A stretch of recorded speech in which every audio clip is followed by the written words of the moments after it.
والكتاب المبين إنا أنزلناه في ليلة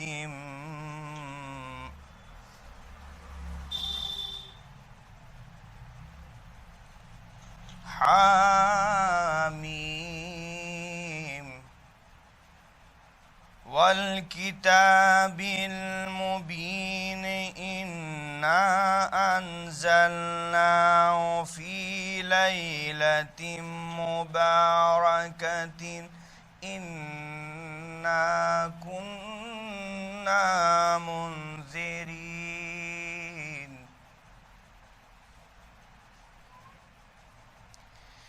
فيها يفرق كل أمر حكيم أمرا من عندنا إنا كنا مرسلين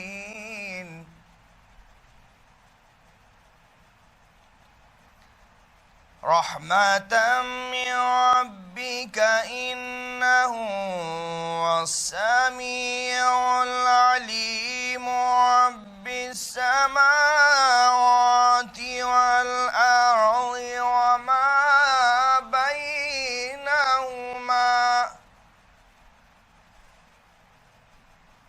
إن كنتم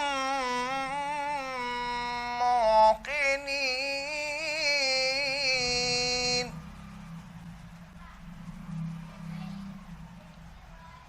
لا إله إلا هو يحيي ويميت ربكم ورب آبائكم الأولين بل هم في شك يلعبون فارتقب يوم تأتي السماء بدخان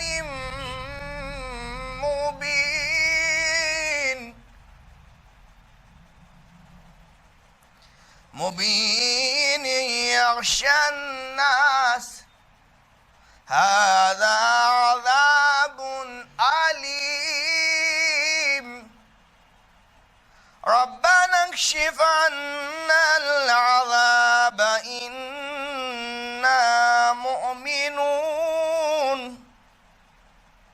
أنى لهم الذكرى وقد جاءهم رسول مبين ثم تولوا عنه وقالوا معلم مجنون إنا كاشف العذاب قليلا إنكم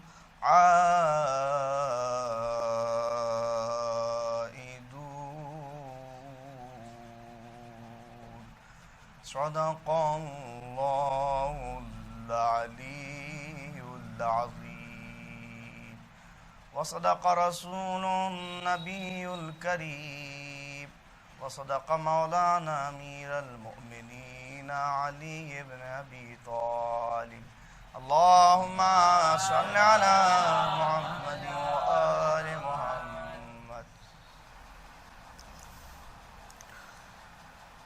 مفتی نے غم شاہ میں رو کر نہیں دیکھا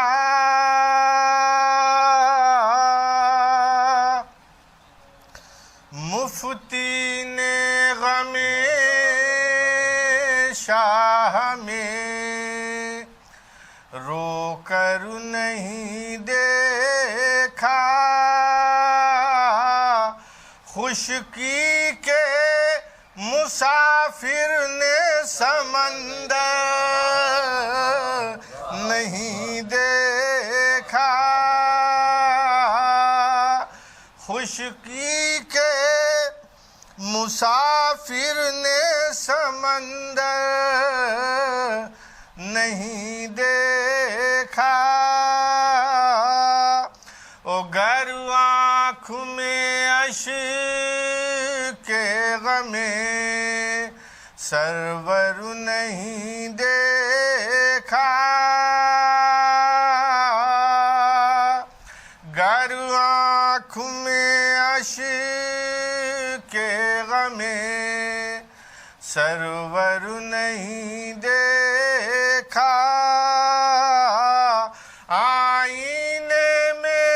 آئینے کا جوہر نہیں دیکھا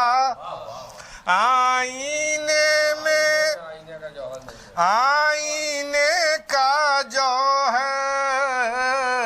نہیں دیکھا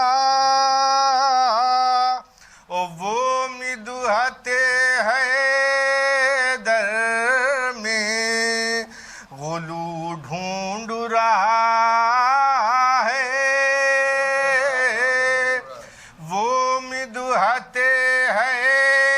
حیدر میں غلو ڈھونڈ رہا ہے جس نے کبھی قرآن کو پڑھ کر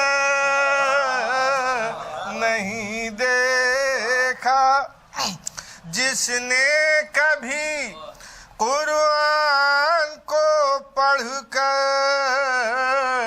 نہیں دیکھا یہ شعر ملاحظہ فرمائیں کہ ہمراہ غدیری کے مسافر ہیں ازل سے ہمراہ غدیری کے مسافر ہیں ازل سے ہم نے کبھی دنیا کو پلٹ کر نہیں دیکھا ہم نے کبھی دنیا کو پلٹ کر نہیں دیکھا وہ جون کے چہرے کی کرے آ کے زیارت وہ جون کے چہرے کی کرے آ کے زیارت وہ جس نے کبھی چاند زمین پر نہیں دیکھا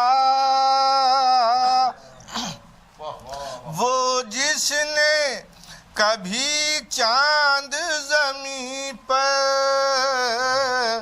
نہیں دیکھا یہ بھی شعر ملاحظہ فرمائیں کہ ایک وار میں دشمن کو تہے تیغ کیا ہے ایک وار میں دشمن کو تہے تیغ کیا ہے قاسم کا کوئی وار مقرر نہیں دیکھا قاسم کا کوئی وار مقرر نہیں دیکھا او اکبر کی زیارت کو نگاہیں وہ اٹھائے وہ جس نے کبھی حسن پیمبر نہیں دیکھا بس یہ دو آخری شعر وہ جس نے کبھی حسن پیمبر نہیں دیکھا اصغر کی شہادت کا یہ اعجاز ہے، ورنہ مرجھا کے جو مہکے وہ گلے تر نہیں دیکھا۔ او اصحاب حسینی میں جو دیکھا شب عاشور، وہ جذبہ نصرت تو کہیں پر نہیں دے۔ فاتحہ۔ بسم اللہ الرحمن الرحیم، الحمد للہ رب العالمین الرحمن الرحیم مالک یوم الدین، ایاک نعبد و ایاک نستعین اہدنا الصراط المستقیم صراط الذین انعمت علیہم غیر المغضوب علیہم ولا الضالین۔ اعوذ باللہ السمیع العلیم من الشیطان اللعین الرجیم، بسم اللہ الرحمن الرحیم، الحمد للہ رب العالمین، غیر مقنوط من رحمتہ ولا مأیوس من نعمتہ، فطر الخلائق بقدرته ونشر الرياح برحمته، الصلاة والسلام والتحية والإكرام على أول مصدوره وخاتم أنبيائه الذي سمي في السماء بأحمد وفي الأرضين بأبي القاسم المصطفى محمد، اللهم صل على محمد وآل محمد وعجل فرجهم، والصلاة والسلام والتحية والإكرام على آل بيته الطيبين الطاهرين المعصومين المنتجبين المظلومين الذين أذهب الله عنهم الرجس أهل البيت وطهرهم تطهيرا، اللهم صل على محمد وآل محمد وعجل فرجهم، واللعنة الدائمة الأبدية الباقية على أعدائهم ومنكري فضائلهم وغاصبي حقوقهم أجمعين،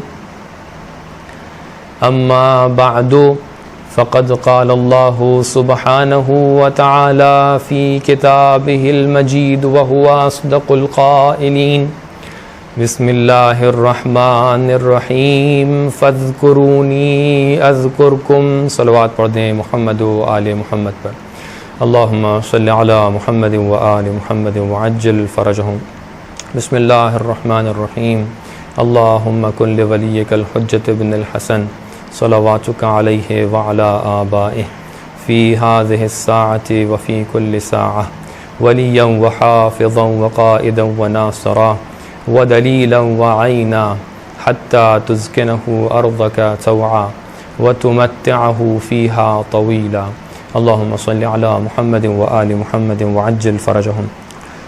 عزیزان گرامی، قبل اس کے کہ میں اپنی مجلس کا آغاز کروں، آپ تمام حضرات اور خواتین سے گزارش ہے کہ ایک مرتبہ سورہ حمد اور 3 مرتبہ سورہ اخلاص کی تلاوت فرما کے مرحوم اعجاز حیدر ابن مولانا محمد حیدر کی روح کو بحق محمد و آل محمد ایصال فرمائیں۔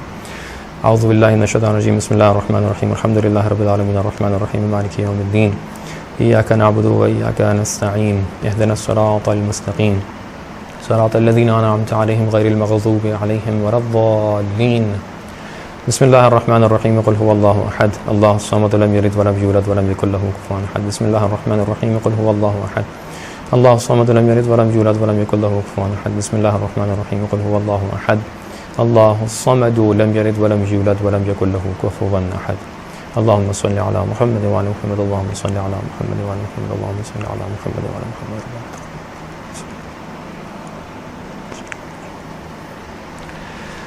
پروردگار عالم اپنی منتخب کتاب قرآن مجید میں ارشاد فرما رہا ہے، فاذکرونی اذکرکم۔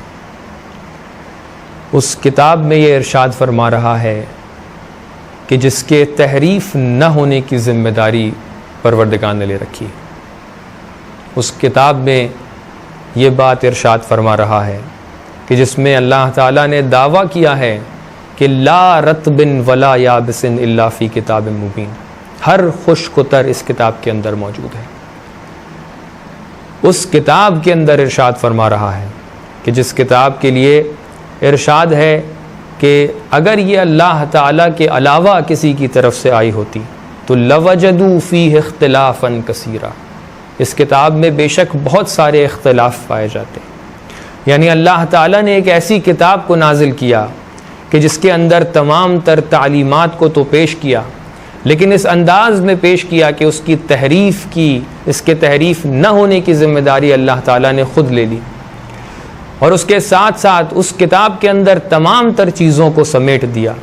اس کتاب میں اللہ تعالیٰ نے کچھ ایسے سسٹم بنایا کہ اس کے اندر کسی بھی طریقے کا اختلاف ممکن نہ ہو سکا۔ تو سمجھ میں یہ بات آئی کہ جہاں پر اختلاف جو اللہ تعالیٰ کی طرف سے آتی ہے، اب عزیزان گرامی، ہم اپنے ائمہ، ہم اپنے خلفاء، ہم اپنے ماننے والوں کے درمیان دیکھیں کہ جن کا ہم عقیدہ رکھتے ہیں، اگر ان کے درمیان اختلاف پایا جا رہا ہے، اگر ان کے درمیان ٹکراؤ پایا جا رہا ہے، تو اس کا مطلب یہ ہے کہ وہ اللہ تعالیٰ کی طرف سے نہیں آئے ہیں، کیونکہ جو اللہ تعالیٰ کی طرف سے آتا ہے اس کے درمیان ٹکراؤ نہیں ہوتا ہے۔ لیکن اگر آپ کو دکھائی یہ پڑا کہ ان کے درمیان کوئی ٹکراؤ نہیں ہے، ان کے درمیان اتحاد ہے، ان کے درمیان بھائی چارہ ہے، ان کی ایک بات دوسری بات کو تصدیق کرتی ہے، ان کی ایک بات دوسری بات کی تائید کرتی ہے، تو بس جان لیجئے گا کہ وہ اللہ تعالیٰ کی طرف سے منسوب شدہ ہیں۔ اسی لیے ہمیں نظر آتا ہے کہ پیغمبر اکرم صلی اللہ علیہ وآلہ وسلم ارشاد فرماتے ہیں کہ اولنا محمد وآخرنا محمد واوسطنا محمد، ہم میں جس شخص کی طرف تم دیکھو گے وہ شخص تمہیں محمد نظر آئے گا، یعنی اگر پہلے کی کوئی بات ہے تو آخری بھی اس کی بات کی تائید کرے گا، اور اگر آخری کوئی بات کر رہا ہے تو وہ وہی بات کرے گا کہ جس کو پہلا بات کر کے گیا ہے۔ ایک صلوات پڑھ دیں محمد و آل محمد پر، اللہم صلی علی محمد و آل محمد وسلم۔ تو عزیزان گرامی، اگر ایک ایسی بات آپ کو چاہیے ہے کہ جو بات متقن ہے، اگر ایک ایسی بات چاہیے ہے جو بات یقینی ہے، اگر ایک ایسی بات چاہیے ہے جس کے اندر سرٹینٹی ہے، اگر ایک ایسی بات چاہیے ہے کہ جس کے اوپر آپ ہاتھ رکھ کر قسم کھا سکتے ہیں، تو وہ بات قرآن کے اندر ہے۔ وہ بات وہاں پر ہے جہاں پر اللہ تعالیٰ اپنی طرف سے منسوب کرتا ہے، وہ بات وہاں پر ہے جہاں پر الہی ماحول ہوتا ہے۔ یہاں پر پروردگار ارشاد فرماتا ہے فاذکرونی اذکرکم، تم مجھے پکارو میں تمہارا جواب دوں گا۔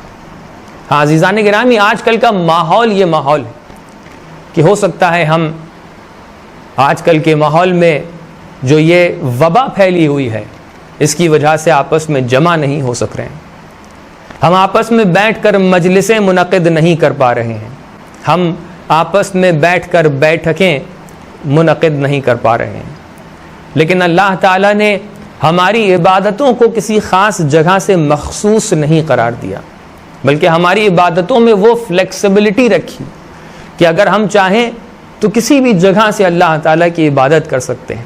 اور یہ آیت اسی چیز کا مصداق ہے جو سورہ بقرہ کی 152 نمبر آیت ہے، جس میں اللہ تعالیٰ ارشاد فرما رہا ہے کہ فاذکرونی، تم مجھے پکارو۔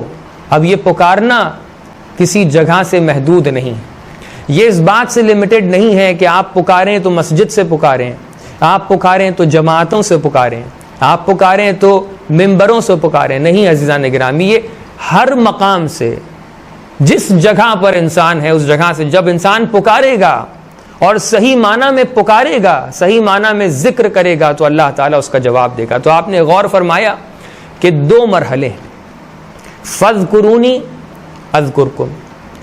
پہلا مرحلہ یہ ہے کہ ہم اللہ تعالیٰ کو پکاریں، اللہ تعالیٰ کا ذکر انجام دیں۔ دوسرا مرحلہ یہ ہے کہ اللہ تعالیٰ ارشاد فرماتا ہے اذکرکم، اگر تم نے میرا ذکر بپا کیا، اگر تم نے میرا ذکر قائم کیا تو میں بھی تمہارا ذکر قائم کروں گا، تو میں بھی تمہارا جواب دوں گا۔ اب بات یہاں پر آ کے اٹک جاتی ہے۔ الحمدللہ ماہ مبارک رمضان ہے، آپ تمام افراد عبادتوں میں مصروف ہیں، آپ تمام افراد دعائیں پڑھتے ہیں، آپ تمام افراد نمازیں پڑھتے ہیں۔ یہ تمام کی تمام چیزیں ذکر کا مصداق ہے۔ اللہ تعالیٰ نے جب ذکر ہم سے مانگا ہے تو یہ ذکر کسی خاص چیز سے محدود نہیں۔ کبھی ذکر لسانی ہوتا ہے، ذکر کی ایک قسم ذکر لسانی ہے، یعنی انسان اپنی زبان سے اللہ تعالیٰ کا ذکر کرے، اپنی زبان سے کہے اللہ اکبر، اپنی زبان سے کہے الحمدللہ، اپنی زبان سے کہے سبحان اللہ، اپنی زبان سے کہے لا الہ الا اللہ، اپنی زبان سے اولیاء اللہ کا ذکر کرے، کبھی یا علی کہے، کبھی یا حسین کہے۔ یہ تمام کے تمام ذکر لسانی ہے، یعنی جو ذکر زبان پر جاری ہوتے ہیں۔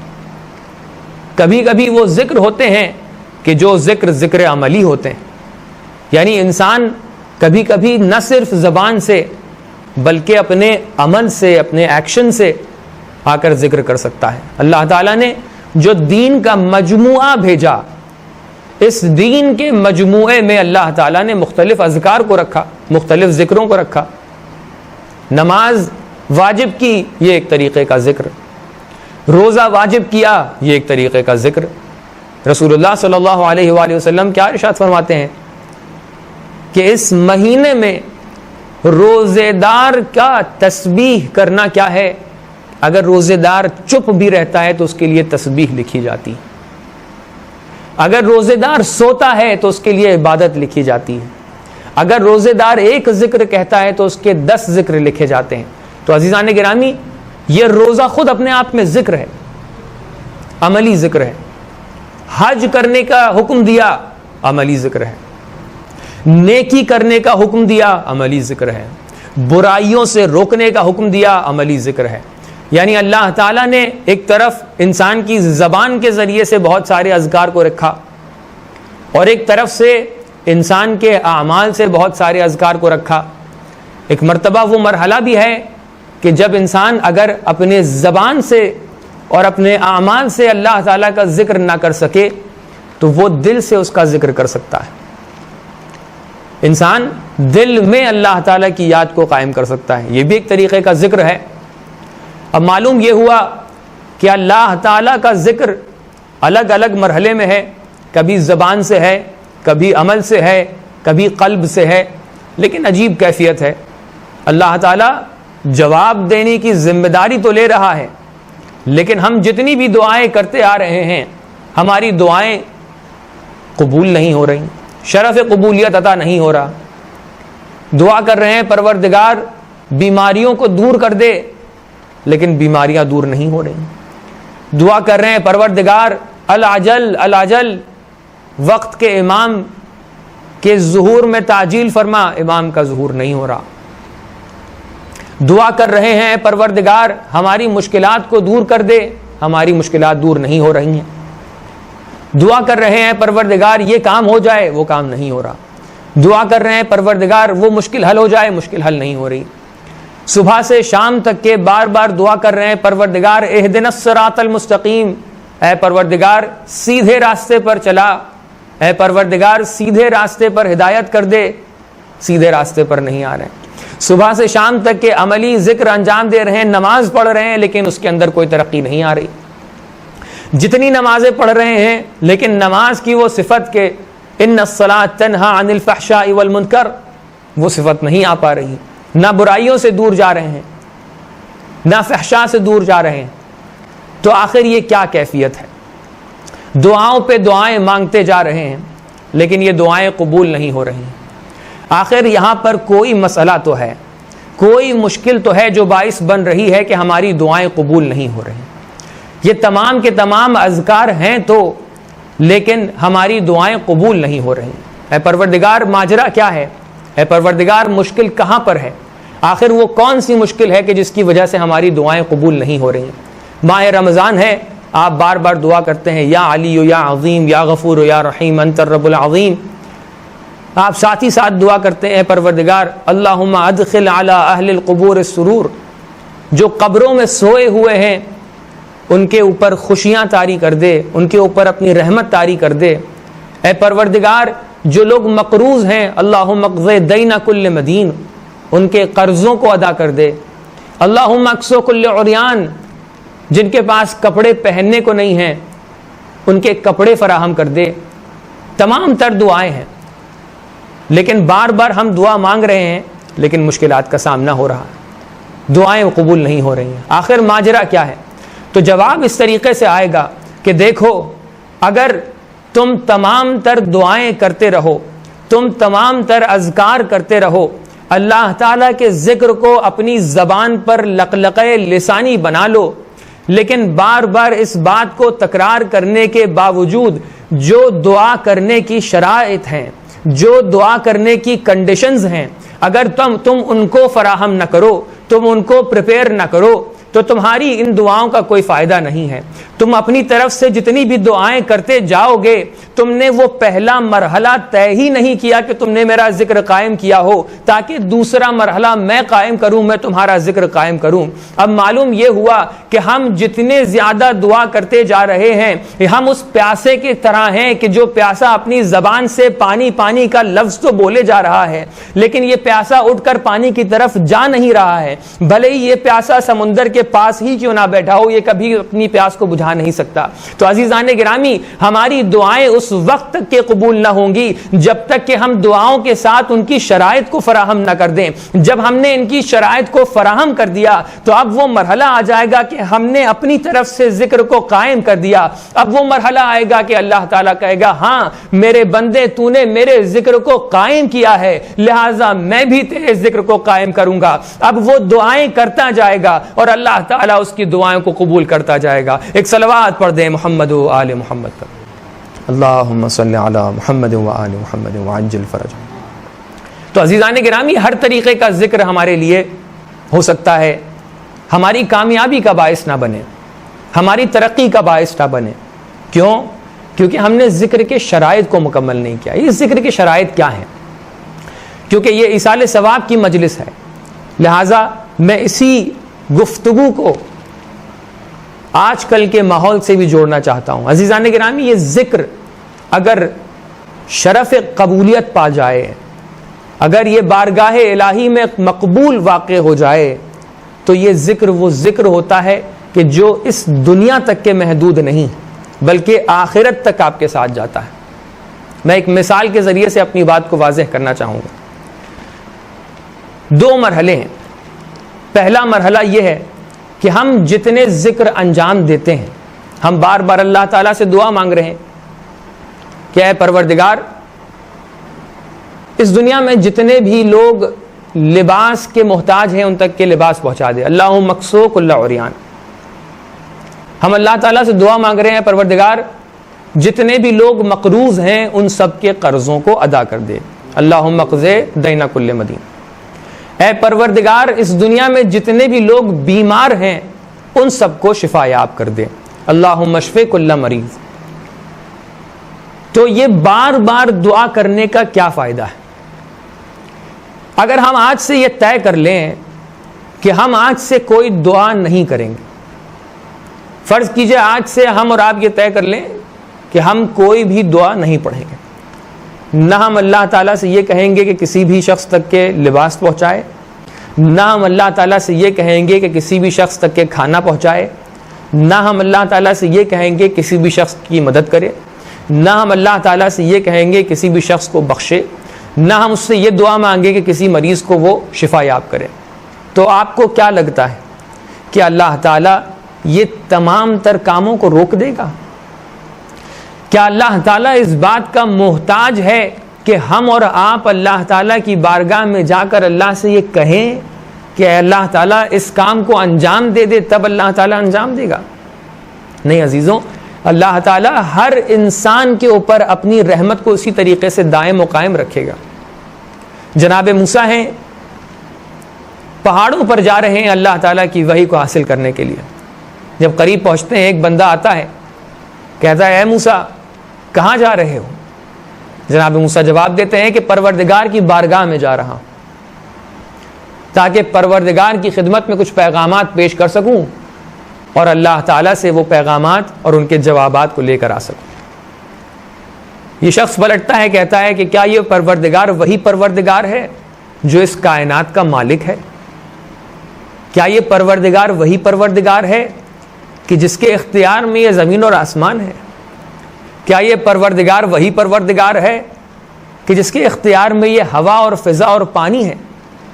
اے موسیٰ جا کر اپنے پروردگار سے کہہ دینا مجھے نہ اس آسمان کی ضرورت ہے, نہ اس زمین کی ضرورت ہے, نہ ان ہواؤں کی ضرورت ہے, نہ اس پانی کی ضرورت ہے, یہ تمام تر چیزیں مجھ سے واپس لے لے.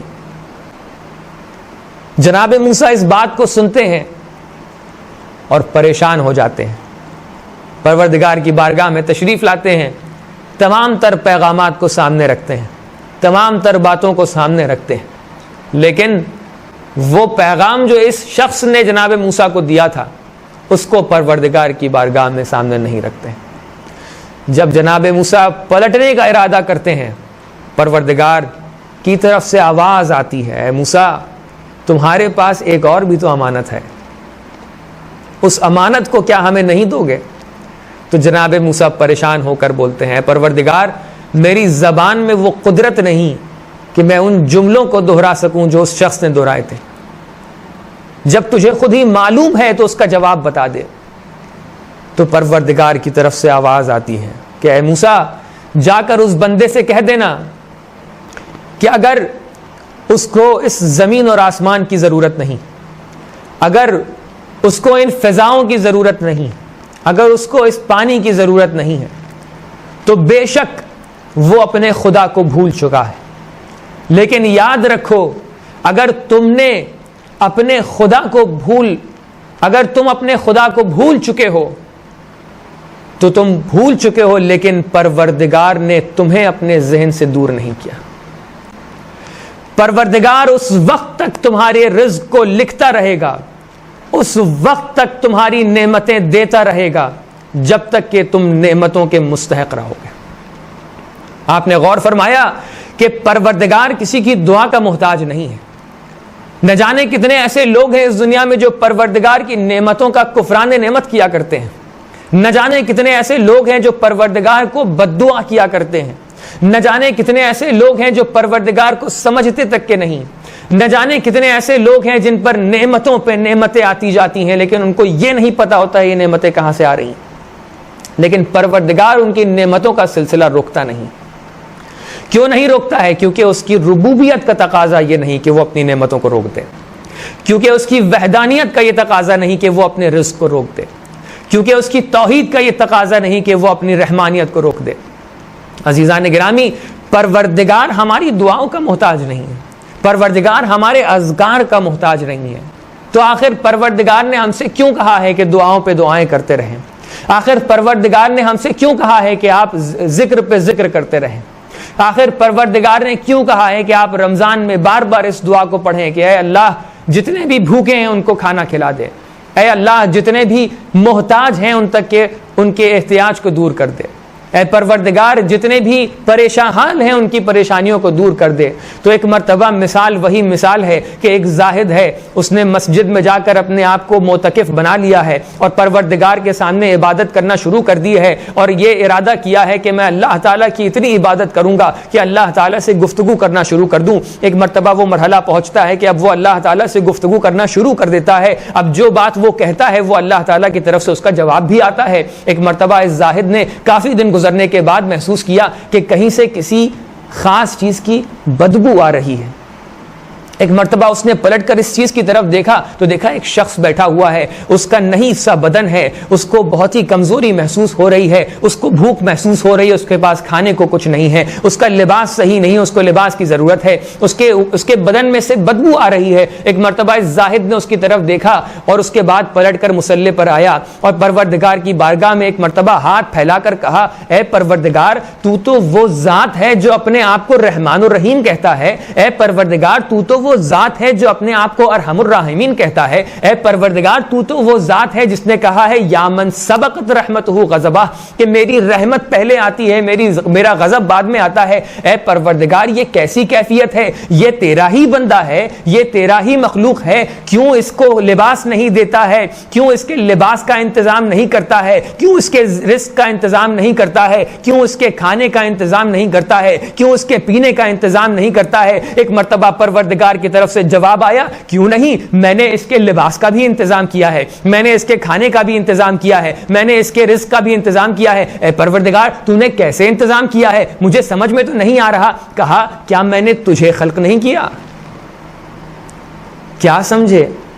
زاہد کو ایک مرتبہ سمجھ میں آیا کہ نہیں, پروردگار نے اپنے بندوں کے انتظامات اپنی طرف سے تو کیے ہیں, لیکن بندوں کے انتظامات بندوں کی طرف سے کیے ہیں.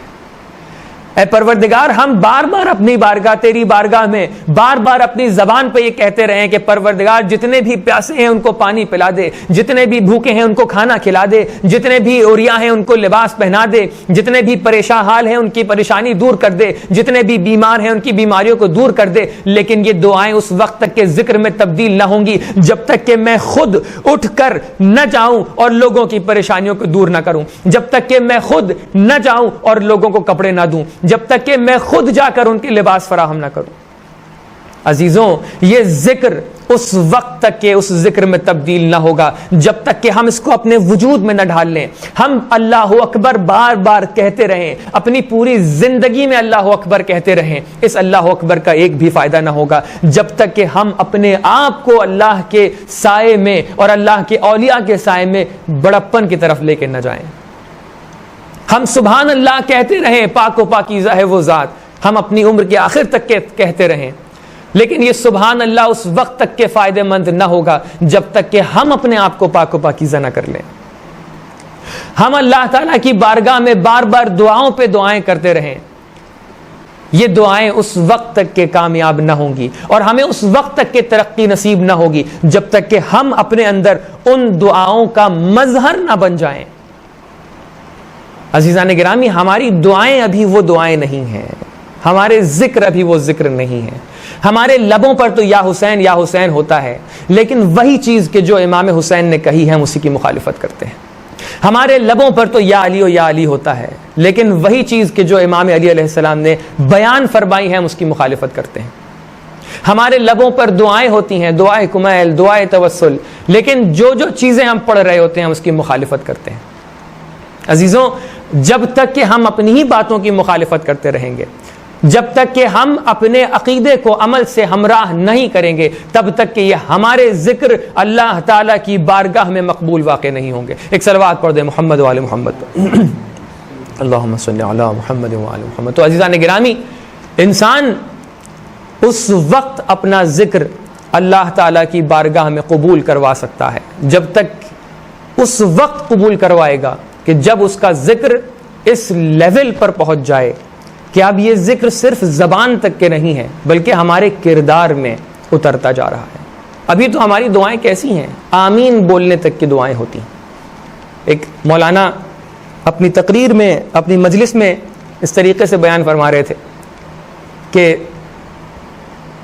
مجلس کے بعد, بیٹھکوں کے بعد دعائیں کرائی جاتی, وہ بھی دعا کرا رہے تھے. ایک مرتبہ دعا کراتے کراتے آخری جملہ یہ ہوتا ہے کہ پروردگار اس قلیل سے عبادت کو اپنی بارگاہ میں شرف قبولیت عنایت فرما. لیکن ان مولانا نے غلطی سے, سبقت لسانی سے اس جملے کو تبدیل کر دیا اور کہا اے پروردگار ہمارے گناہوں کو اپنی بارگاہ میں قبول فرما. کیفیت یہ تھی کہ عوام میں سب لوگوں نے کہا آمین. کیوں کہا؟ کیونکہ ان کو یہی نہیں پتا ہے کہ دعا کس بارے میں کی جا رہی ہے, کیونکہ وہ سننے سے پہلے آمین بولنے کے لیے دوڑتے ہیں, کیونکہ انہوں نے آج تک یہ جاننے کی کوشش ہی نہیں کی کہ وہ دعا جو ہم پڑھ رہے ہیں اس کے اندر ہم کیا مانگ رہے ہیں, کیونکہ انہوں نے یہ جاننے کی کوشش ہی نہیں کی کہ ہم جب دعا کرتے ہیں اللہم کن لولیک تو ہم اپنے وقت کے امام کے تعجیل فرج کے لیے دعا کر رہے ہیں, کیونکہ انہوں نے جاننے کی کوشش ہی نہیں کی کہ یہ نماز جو ہم پڑھ رہے ہیں اس میں اللہ اکبر بول رہے ہیں تو اللہ اکبر کا معنی کیا ہے. کیونکہ ہم لوگوں نے یہ جاننے کی کوشش ہی نہیں کی کہ ہم اس نماز میں کس کو پکار رہے ہیں، کیونکہ ہم نے یہ جاننے کی کوشش ہی نہیں کی کہ اس رمضان میں ہم قرآن کس کے لیے پڑھ رہے ہیں، ہم اس قرآن میں کیا پڑھ رہے ہیں۔ ہمیں تو اس بات کی فکر لگی رہتی ہے کہ ہم قرآن کسی طریقے سے ختم کر دیں، چاہے اس میں سے ایک آیت بھی ہمیں سمجھ میں نہ آئے۔ عزیزان گرامی، یہ ذکر اس وقت تک کہ ہمارے لیے فائدہ مند نہ ہوگا جب تک کہ ہم اس ذکر کو اپنے وجود کا حصہ نہ بنا لیں۔ بس ایک مثال دے کر آپ کی زحمت کو بہت ہی اختصار سے تمام کرنا ہے۔ عزیزان گرامی، ہماری زندگی میں بہت ساری چیزیں ہوتی ہیں کہ جن کو ہم اپنی طرف نسبت دیتے ہیں۔ ہم کہتے ہیں یہ ہمارا لباس ہے، ہم کہتے ہیں فرض کیجئے یہ ہمارا موبائل ہے، یہ ہمارا گھر ہے، یہ ہماری گاڑی ہے، یہ ہماری کتاب ہے، یہ ہمارا قلم ہے۔ یہ تمام کی تمام چیزیں وہ چیزیں ہوتی ہیں کہ جن کی نسبت ہم اپنی طرف دیتے ہیں۔ ہم یہ کہتے ہیں کہ یہ تمام کی تمام چیزیں ہماری ہیں۔ عزیزان گرامی، ذکر ہماری کا نام نہیں، ذکر اس وقت تک کہ ذکر نہیں بنتا ہے جب تک کہ ہماری کی منزل سے نہ نکل جائے۔ اگر ہم یہ کہتے رہیں کہ یہ ہماری نمازیں ہیں تو وہ ہماری نمازیں نہیں۔ عزیزان گرامی، اگر ہم یہ کہتے رہیں کہ یہ ہمارے حج ہیں تو وہ ہمارے حج نہیں۔ اگر ہم یہ کہتے رہیں یہ ہماری مجلس ہے تو وہ ہماری مجلس نہیں۔ اگر ہم یہ کہتے رہیں یہ ہماری تسبیحیں ہیں تو وہ ہماری تسبیحیں نہیں ہیں۔ اگر ہم یہ کہتے رہیں کہ یہ ہمارا عقیدہ ہے تو ہمارا عقیدہ نہیں ہے۔ ہماری نمازیں تو وہ نمازیں ہوں گی کہ جو ہمارے کردار سے جھلک رہی ہوں گی۔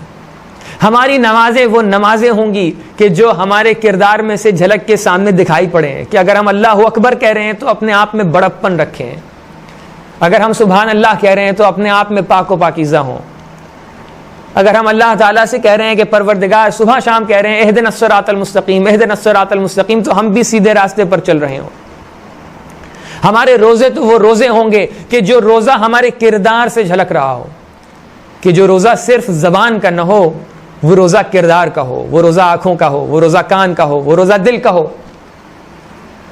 ہمارا حج تو وہ حج ہوگا کہ جب حج سے پلٹ کر انسان آئے اور زیارت سے پلٹ کر انسان آئے تو انسان کے اندر وہ تبدیلی ہو جائے کہ انسان جانے سے پہلے کوئی اور شخص ہو، اور جانے کے بعد جب پلٹ کر آئے تو لوگ کہیں کہ دیکھو یہ تو کربلائی ہے، دیکھو یہ تو مشہدی ہے۔ جب ہمارے پاس سے کربلا اور مشہد اور قم کی خوشبو آنے لگے گی تب وہ ذکر ہمارا ذکر ہوگا، تب وہ عمل ہمارا نہیں، ہم وہ عمل ہو جائیں گے۔ تو ایک بہت ہی چھوٹی سی مثال ہے، جب تک کہ جو چیزیں ہم سے بلونگ کرتی ہیں وہ چیزیں ہمارا ذکر نہیں ہو سکتی۔ ذکر تب بنے گی کہ جب ہم اپنے آپ میں ان چیزوں کو ڈھال لیں۔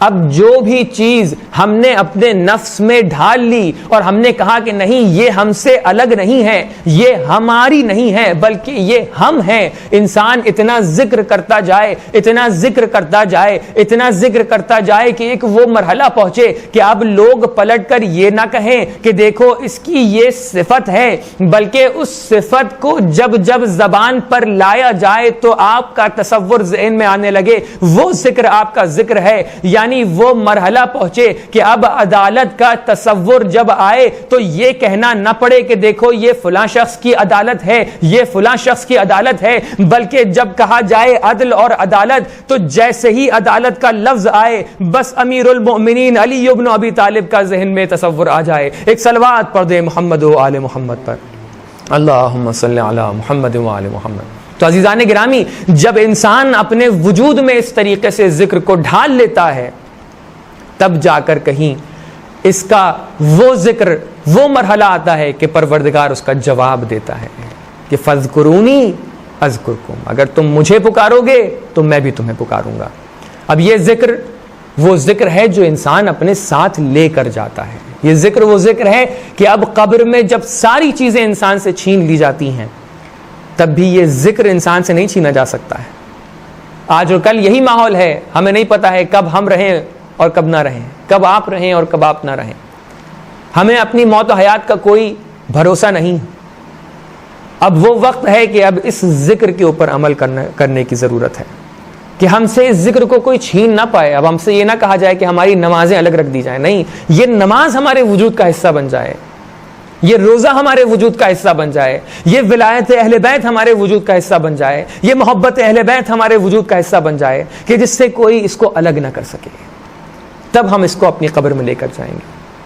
ہاں عزیزان گرامی, قبر میں انسان ہر چیز لے کر نہیں جا سکتا ہے.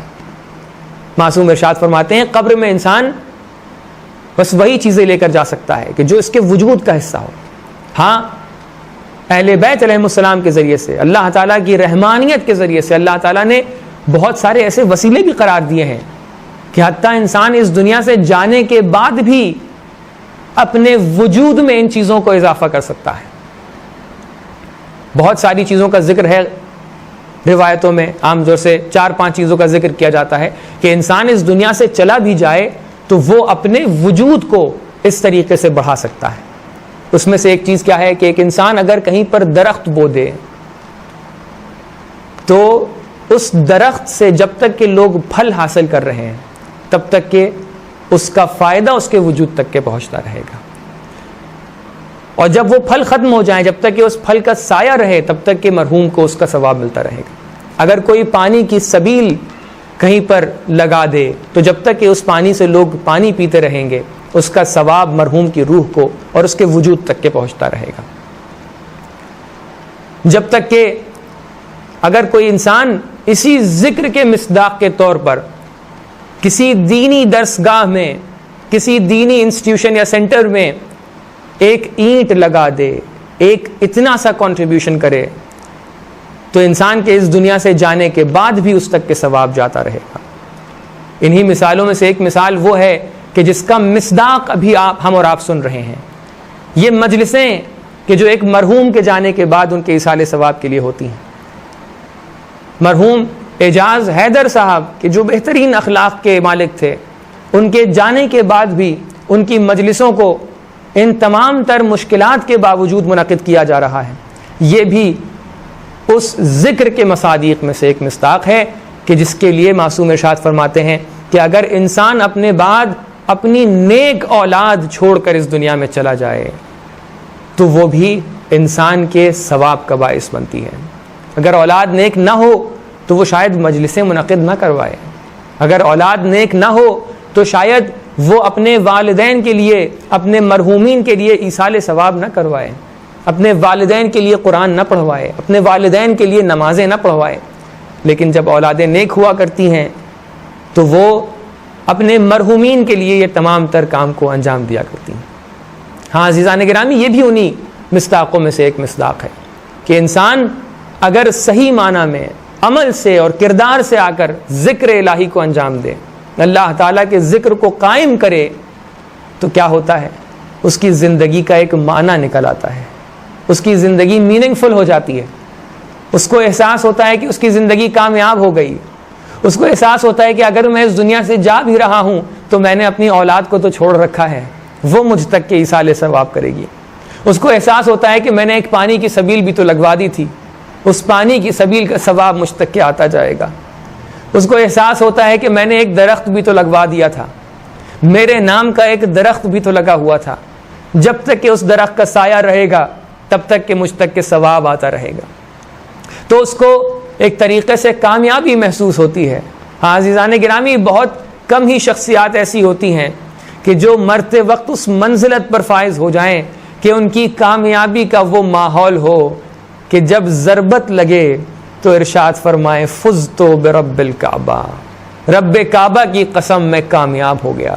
ہاں اے حضرت امین, آپ کس چیز کے لیے آپ خوش ہیں, کس چیز پر آپ کامیابی کا اظہار کر رہے ہیں, وہ کیا چیز باعث بنی ہے جو آپ کہہ رہے ہیں کہ میں کامیاب ہو گیا؟ تو عجب نہیں کہ جواب آئے کہ دیکھو میں نے اپنی زندگی کو اس طریقے سے لوگوں کے لیے وقف کر دیا اور اس طریقے سے لوگوں کے لیے جا کر لوگوں کی خدمت کی کہ اب مجھے اپنی زندگی کا معنی سمجھ میں آنے لگا. اب میں اس مقام پر فائز ہو گیا کہ میں نے اللہ تعالیٰ کے ذکر کو قائم کر دیا, لہٰذا اب جب اللہ تعالیٰ کی ندا آئی ہے تو مجھے کامیابی کا احساس ہو رہا ہے. کس طریقے سے قائم کیا کہ اب امام حسین اور امام حسن علیہ السلام تشریف لے جا رہے ہیں. دیکھا ایک مسکین بیٹھا ہوا رو رہا ہے. اے مسکین کیوں رو رہے ہو؟ کس چیز نے تمہیں رلایا ہے؟ مسکین جواب دیتا ہے 3 دن ہو گئے ہیں میرا محسن مجھ تک کہ نہیں آیا۔ کون تمہارا محسن تھا؟ کوئی نام یاد ہے؟ کوئی پتہ یاد ہے؟ کوئی صفت یاد ہے؟